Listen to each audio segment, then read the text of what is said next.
When it comes to gacha titles nowadays, comparison is pretty much inevitable. Every time a new game drops, people instantly put it side by side with another competitor with similar gameplay and style. Now, a lot of people will say, stop comparing, just enjoy the game for what it is. And yeah, fair point, but in reality, comparisons happen because you feel something's missing. They see what other game nails and suddenly the other feels like it should be doing better. The problem is when comparisons turn into superiority. That's when it gets toxic. People start acting like their favorite game is the only good one, while everything else is written off as a cheap copy.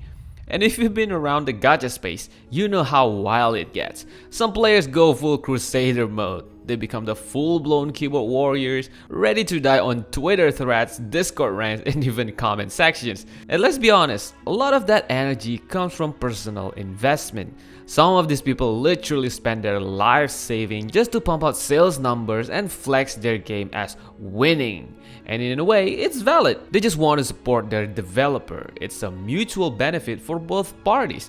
Developer get their revenue and you got your waifu, husbandos, or your shiny cosmetics. And if you happen to want to make a purchase in game, it's a good timing because I will introduce you to our sponsor for today's video, Ldshop.gg. Ldshop.gg is a reliable top-up platform that offers you fast and safe service with more than 2k positive reviews on Trustpilot. On top of all that, you can get your Lunite at discount saving up to 25%.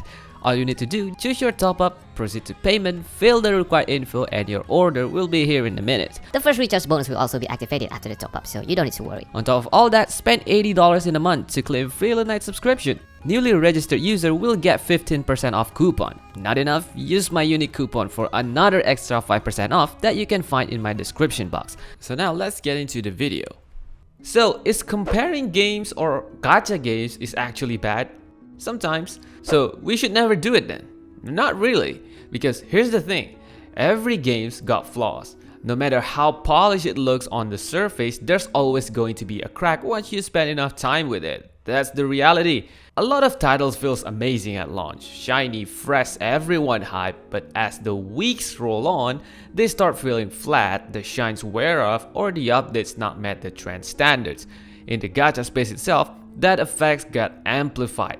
As new titles keep dropping almost every single year, the market's overflowing and the genre itself has become so common that comparisons are just on their DNA. But sometimes, those comparisons spiral out of control. What starts as, hey, this game does this thing better, turn into a toxic judgment. People throw around hot takes like they're delivering a death sentence, turning an honest discussion into a boss raid that nobody asked for. Some people often act aggressive, defending their games like their life depends on it. And sure, from their point of view, it might look fine. Just let people enjoy things, right? But in reality, that mindset is a cancer that eats the game from the inside out. It doesn't just poison the community with toxicity, it drags player into a full-blown denial phase. And here's the dangerous part. When players keep nodding along to everything that's put out, no matter the quality, the bare minimum becomes the standard. Why push boundaries when people are already clapping for scraps? In the long run, that just doesn't stall innovation. It conditioned the devs to believe the baseline is enough. That's how live service games rot quietly, not from one bad patch, but from a cycle where critique dies, complacency grows, and the bar never moves higher. On the flip side, comparison isn't the enemy. In fact, if it's done right, it can be one of the best tools a community has. A healthy comparison acts like a lens. It points out what's missing, highlights what's working elsewhere, and shows developer where players' expectations are shifting. The trick is keeping it neutral. Don't twist it because a game came out first or because I dropped $500 on game B, so it has to be superior. That's not comparison, that's coping. When handled constructively, comparison turns into a battery. It charges developers up, pushes them to refine the system, and fuels the innovation. In the live service gacha environment, where long-term engagement is literally the lifeline, that kind of adaptation isn't optional, it's survival. And this is why critique, a real critique, matters.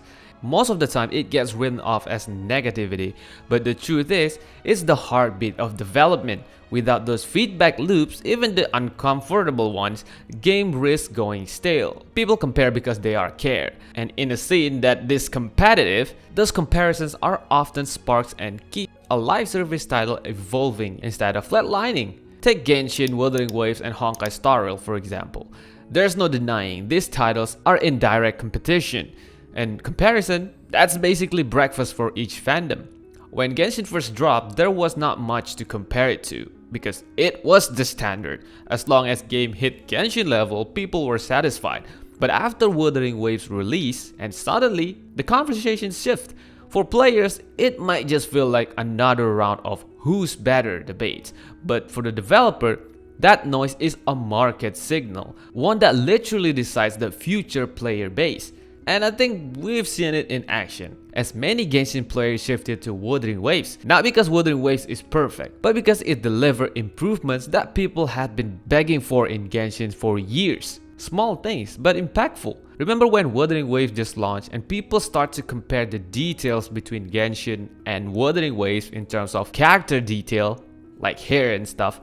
A lot of Genshin players will say, different engine, you cannot compare. And yeah, true. But different engine doesn't mean no improvement allowed. And now, slowly but sure, Genshin is adapting. Look at Yelan's new skin. These improvements are not only good for the game standard, but it also needs to keep them stays on the highly competitive market. Meanwhile, Wuthering Wave had it easier because it baked in what players wanted from the start. Quality of life features that other gacha players could only dream of suddenly became the standard. Detailed character design, quest skip button, freedom in exploration, even an extra daily stamina bar. That's not coincidence, that's competition. This proved that comparison can be a positive thing and can act as a bridge for players to know what is lacking in our game, and it will translate to our consideration, and at some point we will put it in the survey box for the game improvement. And when the developers actually pay attention, the standard will rise. The low bar gets lifted and suddenly the baseline for future content is higher. That's how you keep players not just for logging in but sticking around. At the end of the day, the gacha market is a cutthroat arena. Player can and will jump ship the second another title feels like it respects their time more. And that's why comparison isn't just natural, it's necessary. Because without it, you'll end up in a feedback loop of bare minimum content, the classic if you don't like it, don't play it. Defense? Yeah, that's basically an open invitation for stagnation. But still though, comparison only works if it's done in a healthy way. Otherwise, it just turns into a wasted noise, time, and potential. Remember, critique fuels progress, toxicity just burns out everyone. Well, at least that's my point of view about this, but what do you think? Let us know in the comment section. So, that's all for today. Thanks for watching.